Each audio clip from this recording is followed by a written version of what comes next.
Tugas pokoknya adalah menjaga keamanan dan perdamaian di Lebanon, khususnya di aspek maritim. Kita mengirimkan satu alutsista KRI Sultan Iskandar Muda lengkap dengan satu helikopter onboard di atasnya, dan saya sebagai komandan KRI ditunjuk juga sebagai komandan Satgas untuk memimpin misi ini.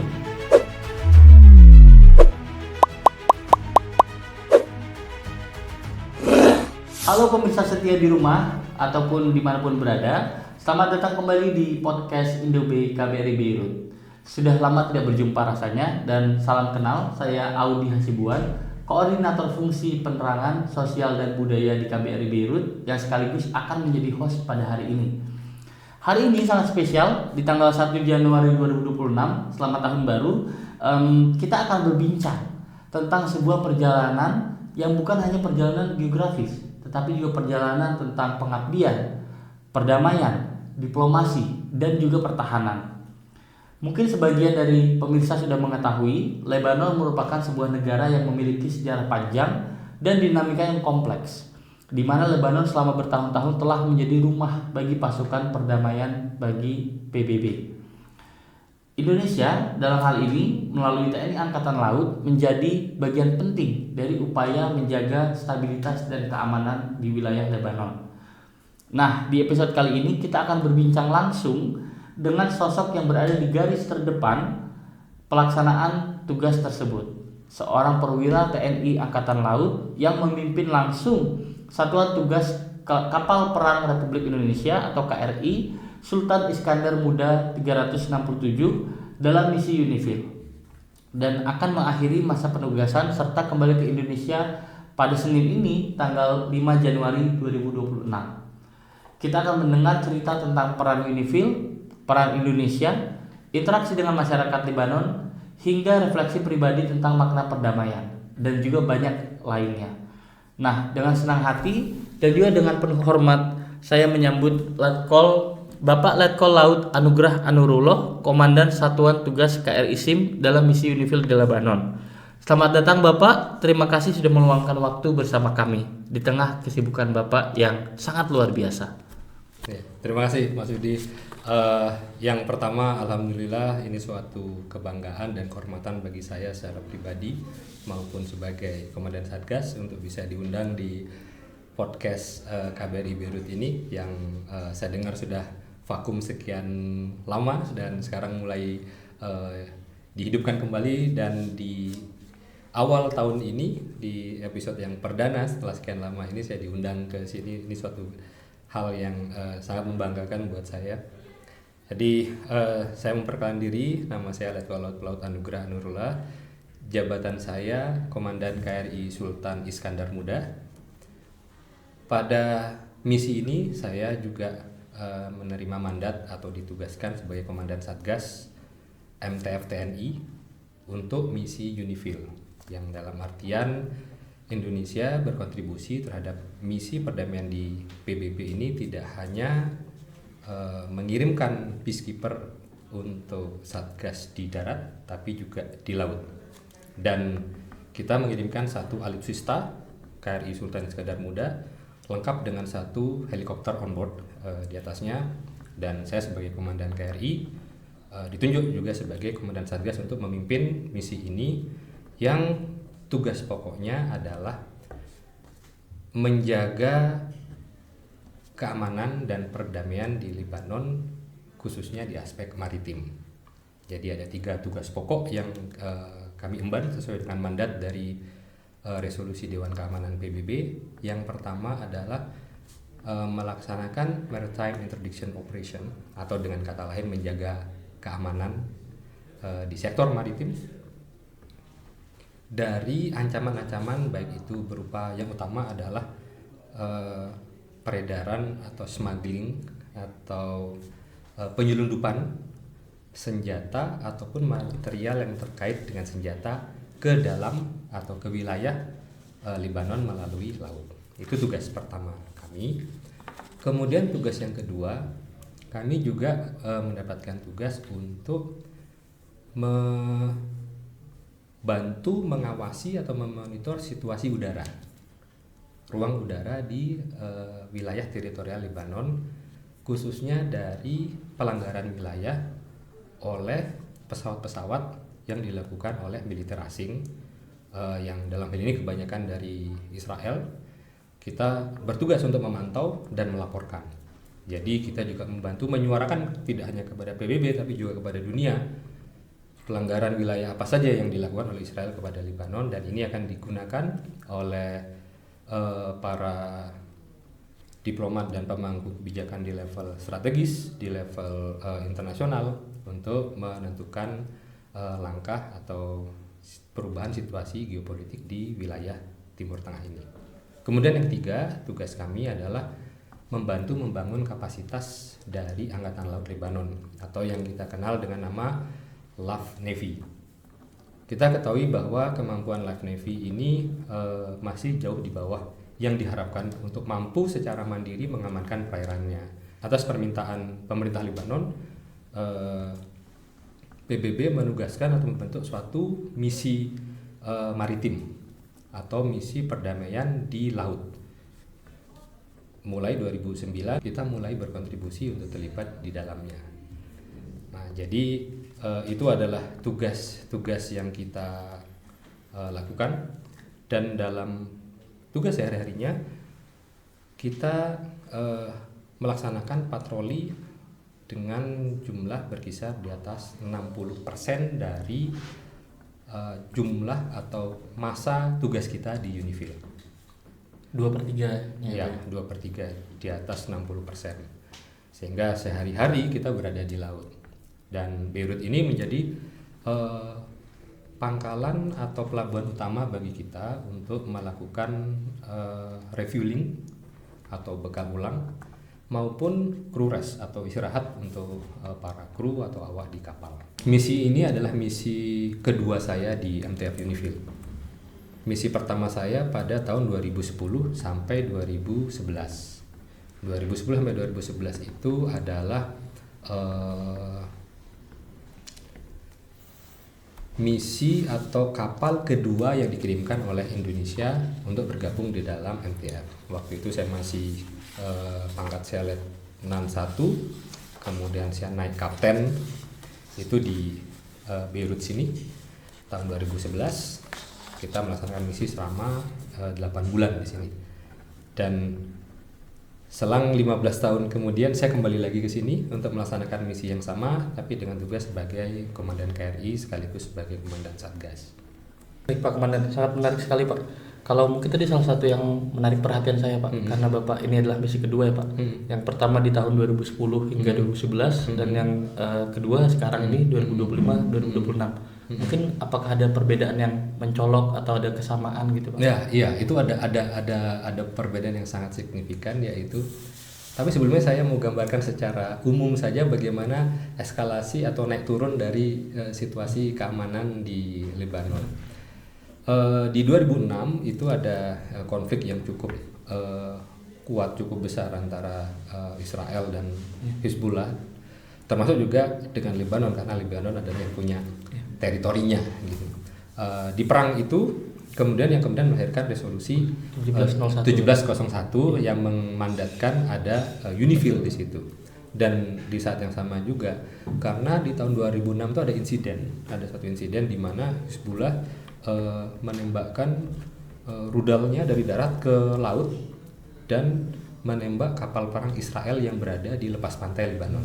Nah, itu adalah salah satu awal atau asal mulanya kenapa dibutuhkan Maritime Task Force di bawahnya UNIFIL sebagai bagian dari operasi atau misi perdamaian dunia yang PBB.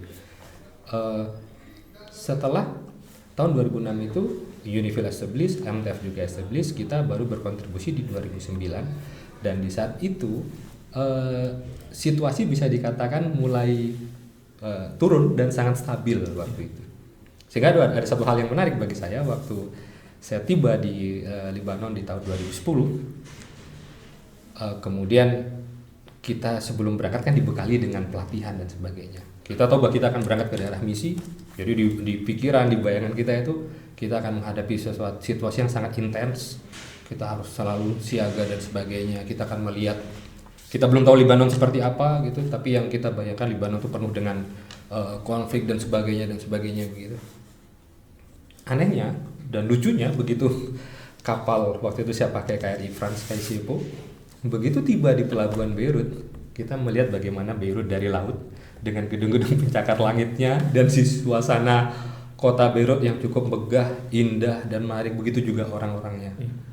Jadi pertanyaan yang muncul pertama di kepala saya adalah apakah perlu kita mengirimkan kapal jauh-jauh untuk mengamankan Beirut yang sebenarnya situasinya megah dan indah dan seperti tidak terjadi apa-apa. Itu adalah kesan pertama saya waktu saya tiba di Lebanon. Nah, di tahun itu situasi keamanan sangat stabil, sehingga bisa dikatakan misi yang kita bangun itu kita lebih berfokus kepada bagaimana membangun kapasitasnya Love Navy. Jadi kita penuh dengan latihan, kita bawa perwira angkatan lautnya mereka ke kapal, kita latihan bersama sehingga mereka ada peningkatan kemampuan dari angkatan lautnya Lebanon. Nah, yang berbeda signifikan dengan misi tahun ini adalah kita tahu bahwa setahun yang lalu di tahun 2024 itu Israel sempat melaksanakan airstrike yang bertubi-tubi khususnya sampai ke wilayah Beirut untuk menyasar fasilitas infrastruktur maupun pimpinan atau leadership personel-personel kunci dari Hizbullah. Nah, perang yang berkecamuk di bulan Oktober dan November 2024 itu berakhir dengan gencatan senjata di 24 November 2024, tapi terus sampai sekarang meskipun kondisi sudah gencatan senjata, intensitas dari eskalasi serangan dari Israel itu terus hampir jadi setiap hari.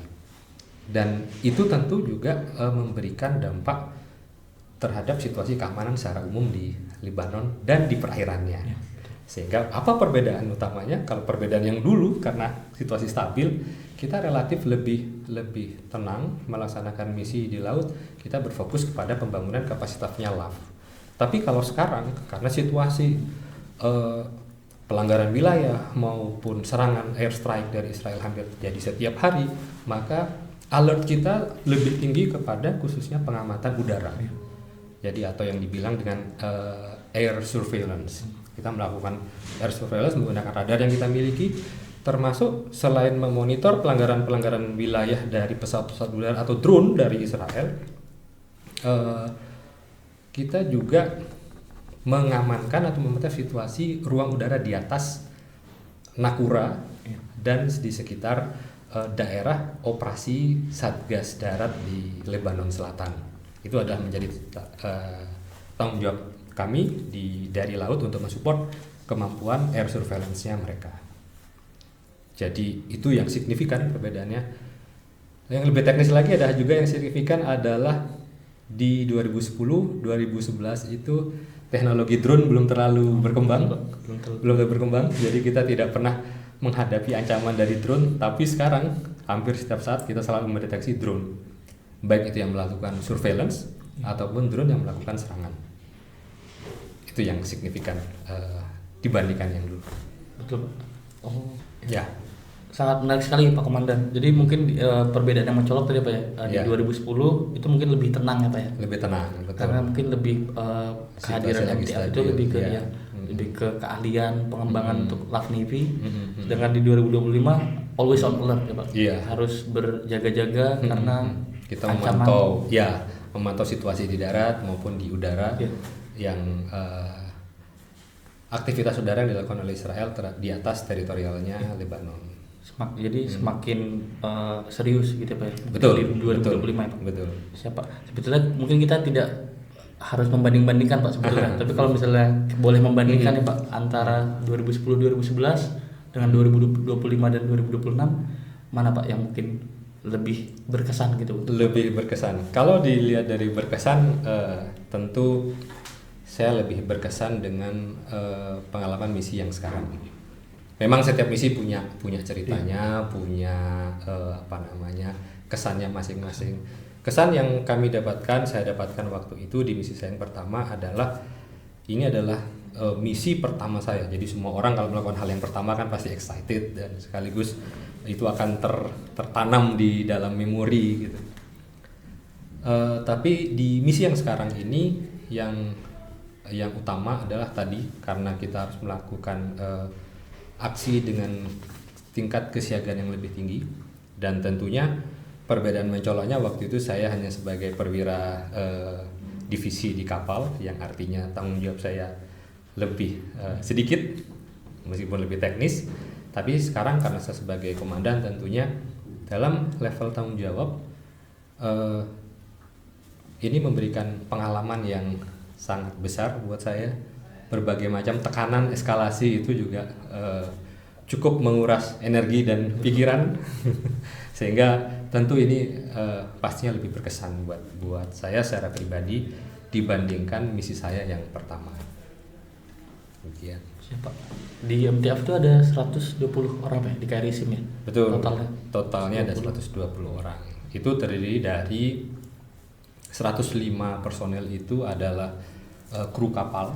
Kru kapal dia yang mengawaki kapal, mulai dari saya sebagai komandan KRI sampai ke posisi atau kru yang pangkat terendah. Kemudian karena kami juga membawa heli on board di atas kapal, heli jenis Panther dengan nomor registrasi HS 1306, kita juga membawa air crew atau awak heli yang terdiri dari 4 penerbang, kemudian 5 orang sebagai flight engineer dan mekanik yang melakukan pemeliharaan selama heli tersebut beroperasi di Lebanon.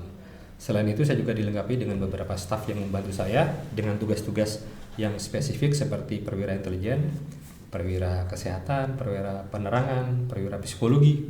Itu juga penting karena kita melaksanakan tugas selama 1 tahun, bagaimana menjaga moral, semangat, mental health itu, karena mungkin kalau dulu kita nggak tahu mental health itu apa, tapi sekarang kan kita sudah semakin aware gitu bahwa ternyata mental health itu sesuatu yang sangat penting dan berpengaruh ke kinerja. Betul. Dan kita juga tidak berharap setelah selesai misi ada PTSD kan.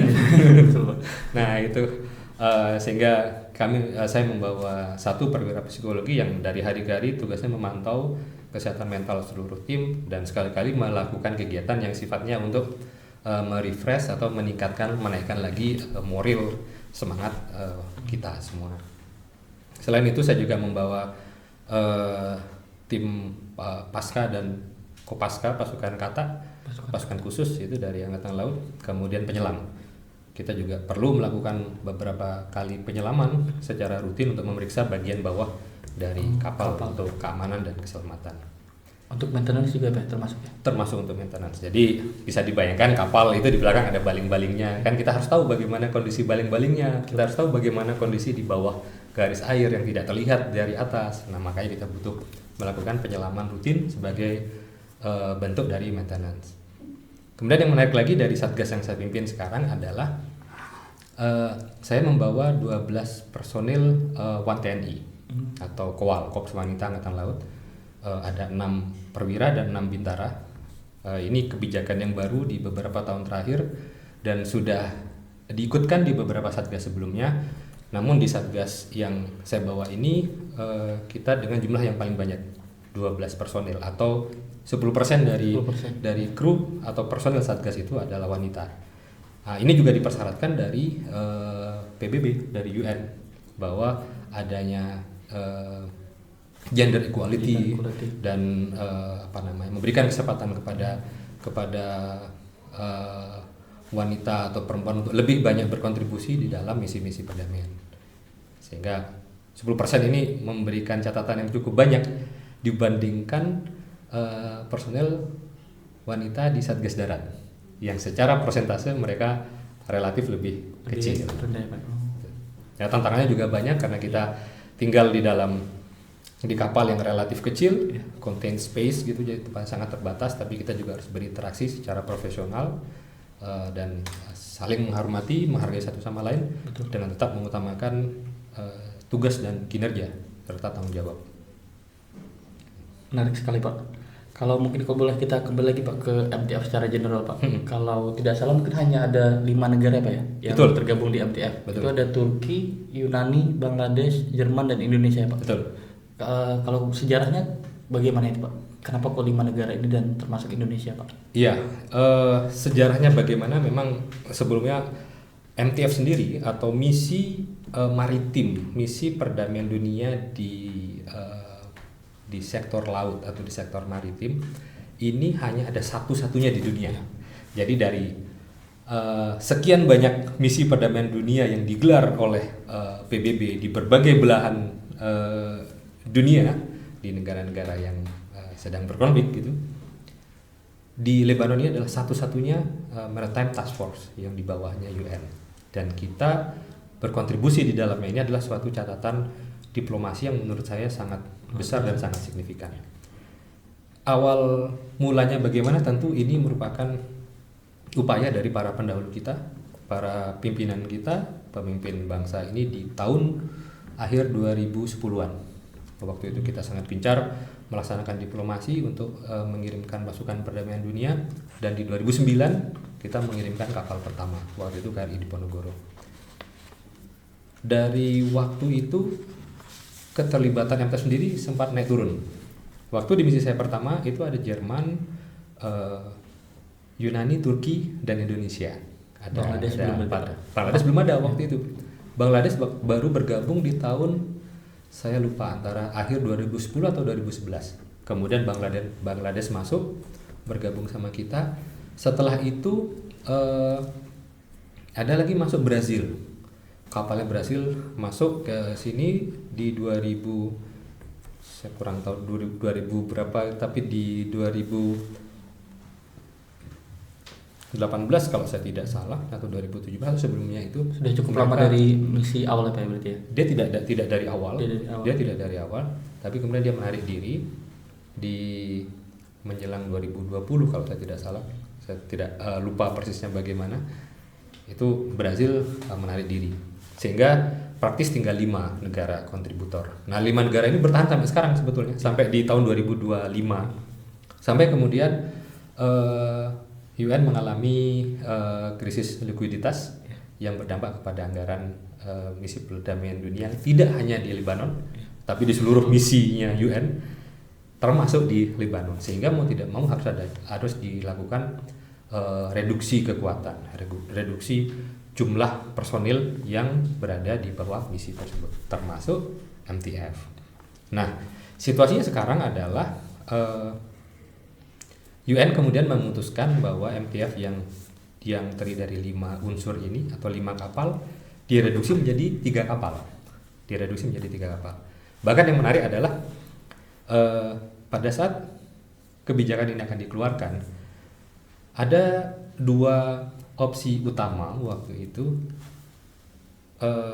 Pemotongan anggarannya sampai 15% dan atau 25%. Jadi antara 15% atau 25%. Nah, impactnya apa ke MTF? Di anggaran yang 15%, pemotongan 15%, misi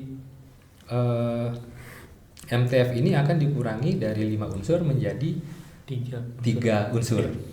Jadi yang dikurangi 2 kalau opsinya 15%. Tapi kalau opsinya 25%, maka salah satu opsinya adalah mengurangi unsur MTF yang dari 5 menjadi 2. Dan kita patut berbangga.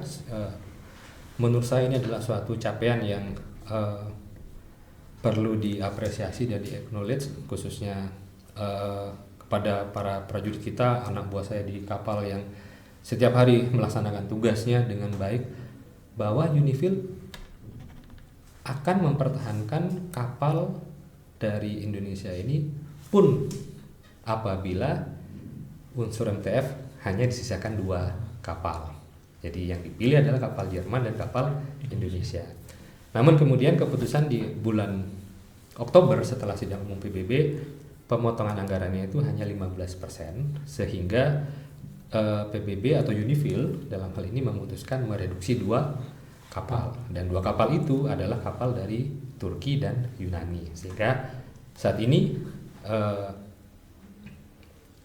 tersisa 3 kapal dari Jerman, Indonesia, dan Bangladesh. Nah, terkait dengan rencana penarikan dari Satgas MTF ini sendiri oleh pemerintah Indonesia ini sebetulnya bukan atas permintaan dari UN, melainkan permintaan dari pemerintah Indonesia, sehingga bisa dikatakan bahwa kita ini tetap pulang dengan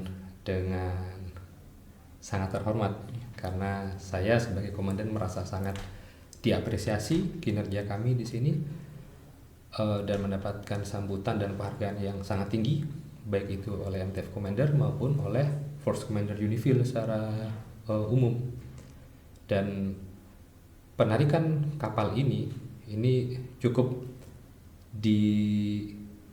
disayangkan oleh para petinggi Unifil, karena sebenarnya mereka masih sangat berharap kontribusi dari Indonesia. Namun kita mengetahui bahwa pemerintah kita akan melakukan langkah-langkah atau mengambil kebijakan politik yang akan lebih berdampak besar ke Timur Tengah, sehingga misi ini kemudian ditarik untuk mungkin berikutnya akan disiapkan misi yang lebih besar. Siap Pak Komandan, menarik sekali Pak. Tapi kan untuk MTF KRI SIM 367 ini kan tidak hanya fokusnya ke pertahanan dan maritim saja Pak ya? Ada misi budaya juga yang dibawa oleh KRI SIM Pak. Mungkin boleh diceritakan juga Pak ke pemirsa bagaimana misi budaya yang dilakukan oleh KRI SIM selama ini Pak. Iya, misi budaya yang kami bawa sebenarnya tidak tertuang di dalam mandat kami dalam melaksanakan tugas di MTF. Namun sebagai duta bangsa, dan kami Angkatan Laut juga memiliki tugas pokok sesuai yang diamanatkan undang-undang kepada kami, salah satunya yaitu melaksanakan diplomasi Angkatan Laut sebagai bagian dari diplomasi pertahanan dengan negara-negara sekitar, termasuk negara-negara yang menjadi sasaran kebijakan politik luar negeri Indonesia. Kita membawa misi diplomasi budaya. Oleh karena itu kenapa setiap Satgas MTF yang dikirim itu selalu menyiapkan dirinya untuk membantu untuk melaksanakan diplomasi budaya, dan kita dalam pelaksanaannya tentu bekerja sama dengan KBRI setempat. Kita tidak hanya melaksanakan itu di Beirut, tapi juga melaksanakan itu di semua negara singgah yang kita lalui, seperti Sri Lanka, Oman, Mesir, Saudi Arabia. Kita tetap melakukan misi budaya tersebut. Luar biasa sekali Pak. Kami dari KBRI berterima kasih sekali Pak, karena tanpa MTF mungkin kami akan cukup kewalahan Pak untuk melakukan misi budaya sendirian. Mungkin kan kita sudah banyak nih Pak melakukan kerjasama antara KBRI dan KRI dalam menyelenggarakan kegiatan memajukan identitas dan budaya Indonesia di Lebanon. Mungkin untuk Pak Komandan Pak, apa kira-kira kesan yang paling membekas gitu Pak pada saat acara apa? Ya, tentunya ya betul, dan saya juga berterima kasih kepada KBRI atas kerjasama selama ini. Kita bisa saling mendukung, bekerja sama dengan baik, dan banyak hal yang sudah kita lakukan bersama-sama. Banyak kegiatan, mulai dari kita menyambut para generasi muda, para pelajar dan mahasiswa di Beirut untuk on board ke kapal, melihat bagaimana diperkenalkan budaya kita, diperkenalkan negara kita. Bahkan sebagian dari mereka juga bahkan tidak tahu seberapa luas wilayah kita, seberapa luas lautan kita gitu. Termasuk juga di dalamnya kita juga bisa dalam tanda kutip memamerkan kemampuan militer kita, dalam hal ini kekuatan laut yang saat ini juga sedang bertugas di perairan mereka. Kegiatan atau kerjasama yang paling berkesan buat saya dengan KBRI tentu yang pada saat kita melaksanakan Indonesian Culture Soiree kemarin di bulan November. Itu sangat berkesan sangat dalam buat saya secara pribadi, karena yang pertama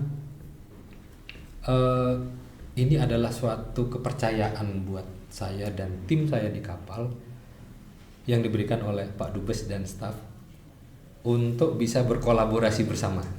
Nah, yang pertama kepercayaan ini yang menjadi kesan yang utama bagi saya. Kemudian berikutnya kita bisa di tengah-tengah kesibukan kita, di mana kita terus melakukan patroli, mempertahankan tingkat kesiagaan yang tinggi, tapi kita masih bisa melakukan rehearsal, latihan untuk mengisi acara. Nah, ini juga sesuatu yang berkesan. Mungkin ada, kalau misalnya kita bisa liput behind the scene yang persiapan itu sangat seru, karena di tengah laut yang kadang kita juga menghadapi cuaca yang tidak menentu di Laut Mediterania, kita masih terus melakukan latihan. Nah, karena pada prinsipnya kan kita bukan performance, kita bukan penari, kita bukan penghibur, kita bukan pengisi acara. Tapi karena tuntutan tugas kita harus melakukan itu, maka kita harus lebih banyak berlatih, dan di sela-sela waktu kita di laut kita bisa secara cukup intensif melakukan latihan. Ini suatu kesan yang luar biasa. Dan yang ketiga yang sangat membekas di memori saya adalah saya tidak berharap bahwa acara ini bakal sebegitu meriahnya, dan ternyata luar biasa. Mungkin nanti boleh di podcast ini di-spill juga bagaimana video kita itu diselipkan bagaimana kehebohan kita waktu itu, dan ini benar-benar sesuai dengan apa yang diinginkan Pak Dubes, sehingga saya sangat bangga saya mampu berkontribusi mendukung acara ini dengan penuh totalitas.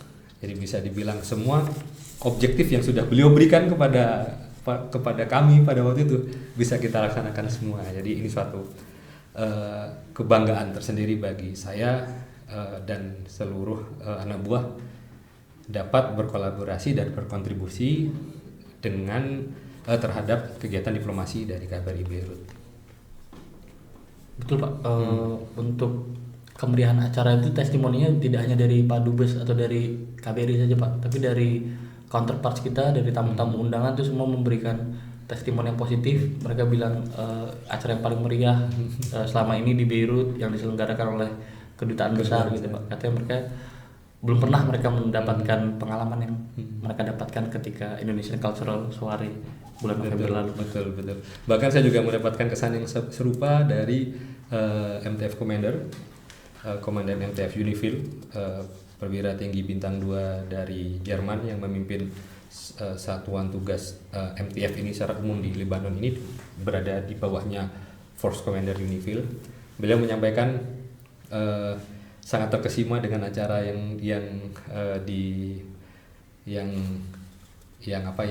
beliau lihat, dan beliau menanyakan, karena waktu itu beliau curiga juga, ini kok pengisi acaranya cepat-cepat rambutnya gitu ya kan.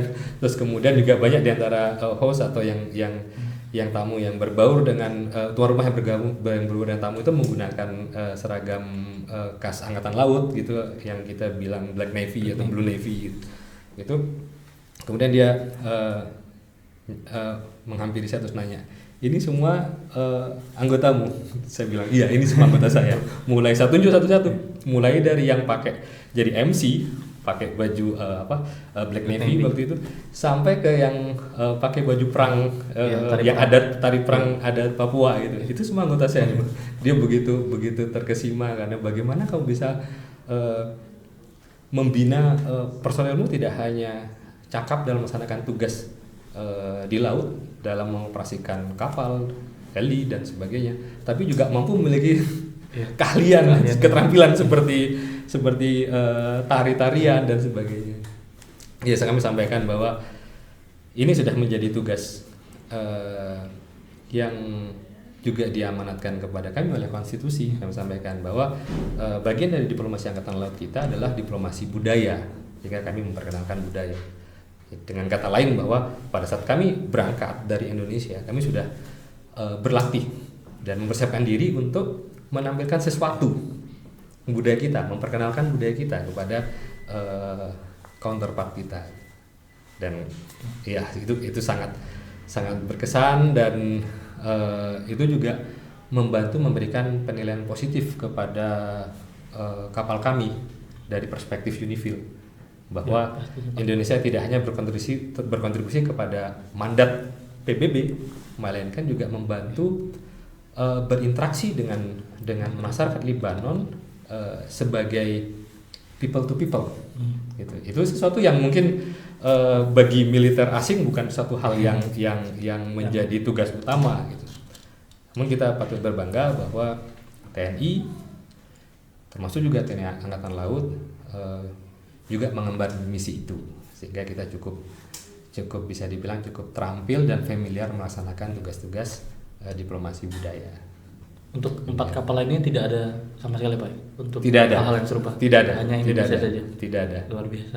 Itu yang juga menjadi kesan yang tidak terlupakan bagi MTF Commander, dan selalu disampaikan setiap kesempatan bertemu saya secara empat mata. Dia begitu kagum dengan bagaimana performa dari para prajurit. Dan itu mungkin bisa jadi hiburan juga ya Pak ya? Untuk bagi para personal Pak ya? Betul. Karena membantu meningkatkan kekompakan. Betul. Ya, di beberapa kesempatan secara berkala kita sering melaksanakan, ya bisa dibilang kegiatan hiburan buat kita sendiri biar kita tidak jenuh dengan kegiatan yang monoton dan intensitas tinggi. Kita redakan dulu ketegangan sedikit, kita menghibur diri lah intinya gitu. Ya itu bagian salah satunya adalah dengan kegiatan seperti itu Pak ya? Betul. Baik Pak. Kalau boleh lanjut lagi nih Pak, kita mungkin pemirsa ada yang belum tahu Pak, untuk tempat sandar dari KRI SIM ini kan ada 3 ya Pak ya? Betul. Satu di Beirut, satu di Mersin Turki, satu lagi di Siprus ya Pak? Iya betul. Kalau mungkin boleh dijelaskan Pak, mengapa mungkin di 3 titik itu, dan bagaimana pandangan Bapak atau pengalaman Bapak di 2 titik lainnya Pak selain di Beirut Pak? Di Mersin dan di Siprus. Iya betul, memang kita diberikan 3 pilihan untuk tempat sandar yang bisa digunakan oleh unsur-unsur MTF. Yang pertama di Beirut ini, kemudian yang kedua di Mersin Turki, kemudian yang ketiga di Limassol Siprus. Ya, memang secara kondisi atau letak geografis pelabuhan Beirut ini yang menjadi pelabuhan yang paling dekat, karena memang kita berpatroli di perairannya Lebanon. Jadi yang paling dekat memang Beirut. Sehingga kita lebih banyak menghabiskan waktu kita sandar, refueling dan sebagainya di Beirut dengan untuk mencapai efisiensi maupun efektivitas dari operasi kita. Tapi kita juga melakukan beberapa kali kunjungan atau port visit ke Mersin dan Limassol dengan tujuan selain kita melaksanakan refueling, kita juga memberikan kesempatan kepada personil Satgas untuk bisa melihat suasana yang berbeda. Tentu Lebanon sangat berbeda dengan Cyprus, beda juga dengan Turki, meskipun serupa, tapi itu signifikan sekali perbedaannya, dan perbedaan ini membantu memberikan para prajurit saya pengalaman dan wawasan yang berbeda, sehingga mereka bisa lebih membuka cakrawala mereka. Ada perspektif baru, berinteraksi dengan orang-orang baru, mengenal budaya-budaya baru gitu. Sehingga secara berkala saya tetap menjadwalkan selama misi ini untuk singgah di Mersin maupun di Limassol. Kesempatan itu juga saya gunakan untuk berinteraksi dengan Angkatan Laut setempat, Angkatan Laut Turki maupun Angkatan Laut Siprus. Di Mersin kami sandar di Turkish Naval Base, di pangkalan Angkatan Lautnya Turki. Jadi pangkalan Angkatan Laut Turki di Mersin itu hampir sama dengan sudah kami anggap sebagai pangkalan Angkatan Laut kayak kita, misalnya kita berpatroli dari Surabaya, kita berpatroli di sandar di Makassar atau sandar di Balikpapan misalnya, atau sandar di Ambon gitu. Di sana kan ada pangkalan Angkatan Laut kita. Nah, kita ke Mersin itu kita sandar di pangkalan Angkatan Lautnya Turki. Sehingga kesempatan ini saya gunakan untuk melaksanakan penguatan diplomasi kita. Kita tahu bahwa pemerintah kita hubungan pemerintahan antara Turki dan Indonesia saat ini semakin kuat beberapa tahun terakhir, dan kehadiran kami di pangkalan Angkatan Laut Turki memberikan kontribusi signifikan untuk membantu penguatan hubungan ini. Kami juga melakukan courtesy call dan kegiatan bersama dengan Angkatan Laut Turki selama kita sandar di Mersin. Pun demikian juga mereka memberikan support yang kita butuhkan selama di pangkalan. seperti fasilitas sandar, dermaga, kemudian ada fasilitas air bersih misalnya. Nah ini juga, atau fasilitas rekreasi seperti tempat-tempat olahraga di dalam pangkalan mereka gitu, sehingga kita juga merasa tercukupi, atau tugas kita untuk memberikan istirahat kepada personel itu juga bisa diwadahi dengan adanya bantuan dari Angkatan Laut Turki. Pak, mungkin di antara dua tempat sandar yang di luar Lebanon nih Pak, antara Mersin dan Limassol, apakah ada kejadian yang menarik Pak? Kejadian yang mungkin berbeda gitu Pak, yang tidak ditemui di Beirut? Yang tidak ditemui di Beirut tentunya, kalau kita berada di Beirut karena situasi keamanan, sementara situasi keamanan di Mersin Turki dan Limassol di Siprus itu kan mereka relatif stabil, di sana lebih aman, sehingga kita bisa lebih tenang dan lebih nyaman untuk sandar di sana dalam hal kesiagaan. Sementara kalau kita sandar di Beirut, kita tetap harus mempertahankan tingkat kesiagaan meskipun kita sedang sandar, karena kita mengetahui bahwa situasi keamanan di Lebanon, meskipun di Beirutnya aman, tapi kan kita tidak bisa sepenuhnya memprediksi apa yang akan terjadi nanti, sehingga kita terus waspada. Tapi di Limassol dan Mersin kita bisa sedikit mengurangi ketegangan itu, kita lebih banyak berinteraksi dengan masyarakat, kita melihat hal-hal yang baru. Kita bisa melihat di Siprus itu lebih ke Eropa gitu, suasananya, orang-orangnya, budayanya. Kemudian di Mersin juga kita bisa mengunjungi situs-situs sejarah, peninggalan dari Ottoman Empire dan sebagainya. Itu hal yang sangat menarik buat kita selama sandar di negara tersebut. Menarik sekali Pak. Jadi untuk misi MTF KRI SIM 367 ini berlangsung selama 1 tahun ya Pak? Betul, 1 tahun. 1 tahun, dan berarti akan segera berakhir nih Pak Komandan? Akan berakhir ya, betul. Ya. Bagaimana Pak perasaan Pak Komandan mungkin tinggal menghitung hari ya Pak? Tinggal menghitung hari, ya sekarang tanggal 1 Januari dan misi kita akan diselesaikan pada tanggal 3 Januari. 3 Januari berarti kan besok lusa. Besok lusa misi kita akan berakhir.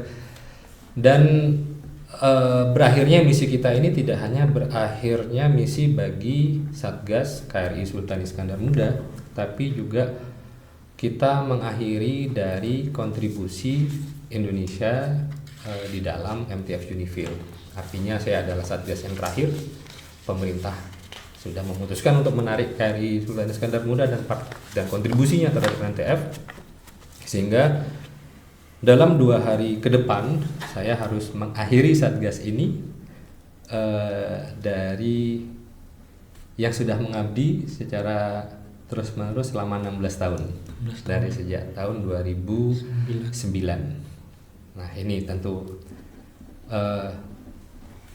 mixed feeling buat saya. Secara pribadi, perasaan yang bercampur aduk. Yang pertama, tentu karena kita sudah mau selesai, kita mau kembali pulang ke tanah air, kita ada rasa senang karena kita akan bertemu lagi dengan keluarga kita yang sudah kita tinggalkan berbulan-bulan di Indonesia. Tapi di satu sisi, apalagi bagi saya yang sudah pernah melaksanakan misi yang kedua, kapal yang kedua di 2010-2011 dan sekarang yang ke-16 Satgas ini gitu, dan harus mengakhiri ini sesuatu yang tidak mudah gitu, tidak mudah bagi saya secara emosional, karena perjalanan kita begitu panjang, cerita kita begitu panjang. Kalau saya saja yang satu Satgas bercerita itu bisa nggak ada habisnya, apalagi kalau Satgas ini diceritakan oleh 15 Satgas sebelumnya gitu. Artinya dalam 16 tahun kontribusi Indonesia di MTF UNIFIL ini sudah begitu banyak kontribusi, begitu banyak cerita yang sudah kita buat, dan itu juga sebagian diantaranya adalah cerita kita dengan KBRI. Dan mau tidak mau kita harus mengakhiri ini dalam beberapa hari ke depan. Tentu sekali lagi itu tidak mudah bagi kita semua. Kemudian yang ketiga juga tentu ada perasaan yang karena yang akan tugas yang kita hadapi ke depan adalah bagaimana kita kembali ke tanah air dengan aman dan selamat, membawa alutsista tadi, membawa kapal dan heli kembali ke tanah air selama kurang lebih 27 hari. Ini adalah perjalanan yang cukup panjang dan cukup menantang, sehingga ini juga memberikan tekanan tersendiri bagi kami, bagi saya selaku komandan, untuk menghadapi tantangan kita ke depan. Kita akan melewati terusan Suez, kemudian kita akan melewati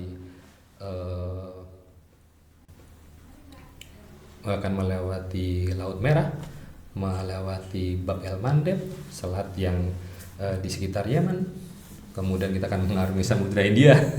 itu tugas berat yang apabila kita menganalisa secara manajemen risiko, sebenarnya resikonya jauh lebih tinggi dibandingkan resiko beroperasi di perairan Lebanon ini selama setahun. Itu jadi berbagai macam perasaan ini bercampur jadi satu saat ini gitu, dan itu ya cukup menyita menguras emosi juga gitu, sehingga ya hari-hari ke depan ini tidak mudah bagi kami, bagi saya secara pribadi, tapi saya tetap berharap bahwa kita akan melewati itu dengan baik, dan saya yakin bahwa prajurit saya adalah prajurit-prajurit pilihan yang sebelum berangkat juga sudah diseleksi dengan ketat, dan mereka selama ini sudah menunjukkan performa yang luar biasa. Saya cukup percaya diri dengan membawa mereka dengan aman dan selamat. Sisanya kita mohon doa semua orang agar kita bisa melewatinya dengan lancar, aman, dan selamat sampai ke tanah air. Siap Pak. Kalau kami di KBRI pastinya akan merasakan kehilangan Pak, yang akan mungkin sangat mendalam gitu Pak, karena kehadiran KRI di Beirut ini banyak sekali maknanya bagi kami Pak. Kami banyak terbantu, kami banyak didukung, sudah banyak interaksi yang kita lakukan. Tentunya sangat berkesan bagi kami dan juga untuk masyarakat Lebanon Pak, yang sudah melakukan banyak interaksi juga dengan KRI. Mungkin contohnya dari acara Indonesian Cultural Soiree tadi, ada juga SIP Tour ya Pak yang pernah kita selenggarakan bersama, dan juga acara-acara lainnya Pak. Mungkin ini salah satu pertanyaan Pak yang untuk menutup hari ini Pak, karena sudah cukup panjang kelihatannya Pak ya.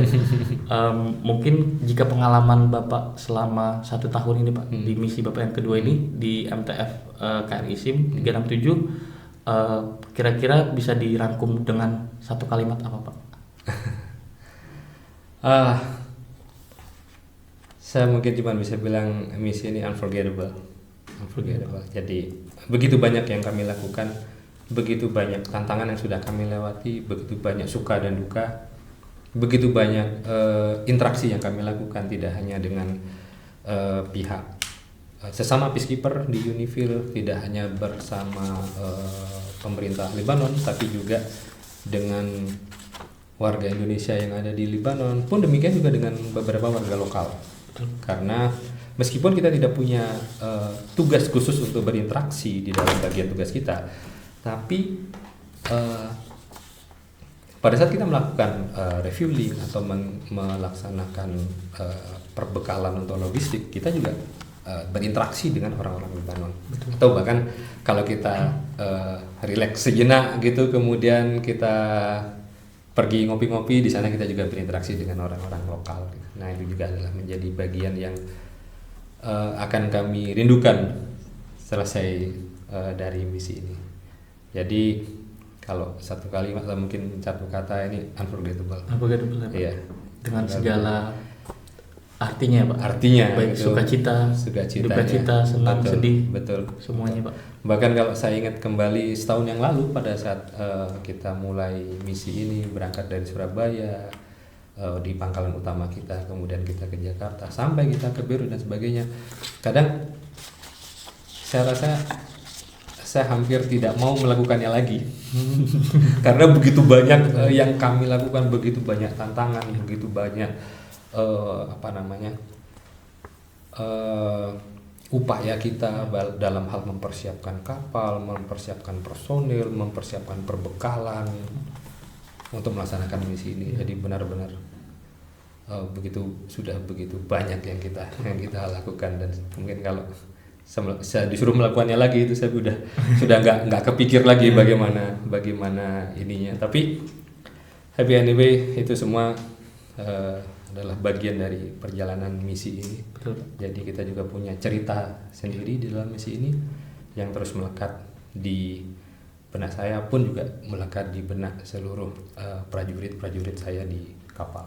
Tentunya udah jadi keluarga juga Pak ya. Jadi Betul. Bapak pulang akan ketemu keluarga tapi berpisah dengan keluarga yang betul, di sini betul, Pak ya selama betul, 1 tahun. Betul. Jadi hal yang sama sebetulnya, saya masih ingat juga, mixed feeling juga waktu saya mau berangkat, karena waktu itu ada perasaan bahwa saya akan mendapatkan kepercayaan untuk memimpin suatu misi yang besar. Itu tentu ada sesuatu yang feeling perasaan yang excited juga. Di satu sisi saya juga ada perasaan sedih karena saya harus meninggalkan keluarga saya di rumah. Nah sekarang juga hal yang sama. Saya senang karena harus akan kembali bertemu dengan keluarga. Tapi di saat yang sama juga saya harus sedih karena harus meninggalkan orang-orang yang selama setahun ini sudah banyak berinteraksi dengan kita. Dan yang terlebih lagi tentunya nanti setelah sampai di Indonesia mungkin kita yang dalam tim ini juga akan melanjutkan karirnya sesuai dengan bagiannya masing-masing, akan melewati jalannya masing-masing. Ini juga hal yang tidak mudah juga bagi kita nanti, karena selama setahun ini kita di kapal, kita sebagai personel Satgas itu sudah sebagai keluarga gitu. Dan kapal itu bagi kita bukan hanya tempat tugas tapi juga sebagai rumah home. Sehingga perasaan untuk berpisah dengan keluarga dan meninggalkan rumah gitu, itu hal juga yang akan kita rasakan selesai kita melaksanakan misi nanti. Yaitu suatu hal yang juga cukup emosional, gak cuman buat saya tapi juga buat seluruh personel Satgas. Pastinya Pak. Baik Pak Komandan, mungkin sudah cukup panjang nih Pak, kami menyita waktu Pak Komandan. Jadi mungkin semoga nanti ada lain kesempatan lagi Pak. Betul. Bisa lewat Zoom atau yang lainnya Pak ya. Dengan senang hati. Kita nggak tahu apa yang akan terjadi ke depan. Kita nggak tahu kapan kita akan dipertemukan lagi gitu. Tapi kita selalu berharap, kita selalu berdoa untuk kesuksesan masing-masing, dan semoga kita akan bertemu di lain kesempatan dengan kondisi yang lebih baik. Setuju Pak, semoga Pak Komandan. Baik Pak Komandan, terima kasih atas cerita, pandangan, dan pengalaman yang sangat berharga. Saya izin ke pemirsa ya Pak. Dari percakapan hari ini pemirsa, kita belajar bahwa perdamaian tidak selalu hadir dalam bentuk pernyataan besar, tetapi juga melalui kehadiran, konsistensi, dan hubungan antar manusia yang dibangun setiap hari, sebagaimana yang telah diceritakan oleh Bapak Komandan Letkol Laut Anugrah Anurullah, Komandan MTF Indonesia KRI SIM 367. Kehadiran Indonesia melalui UNIFIL di Lebanon menjadi pengingat bahwa kontribusi untuk dunia tidak harus selalu bersuara keras, tetapi harus bermakna. Menjelang kepulangan Pak Komandan dan seluruh pasukan ke Indonesia pada 5 Januari 2026 ya Pak? Ya, betul. Izinkan kami menyampaikan rasa hormat dan apresiasi Bapak atas pengabdian yang telah diberikan, bukan hanya untuk Indonesia tetapi juga untuk perdamaian internasional. Semoga pengalaman ini menjadi bekal berharga, dan semoga persahabatan antara Indonesia dan Lebanon terus terjalin erat di masa depan. Amin. Sebagaimana telah didukung dan dilakukan oleh KRI SIM Pak. Terima kasih Bapak telah berbagi waktu ceritanya bersama kami. Terima kasih. Terima kasih Pak Komandan.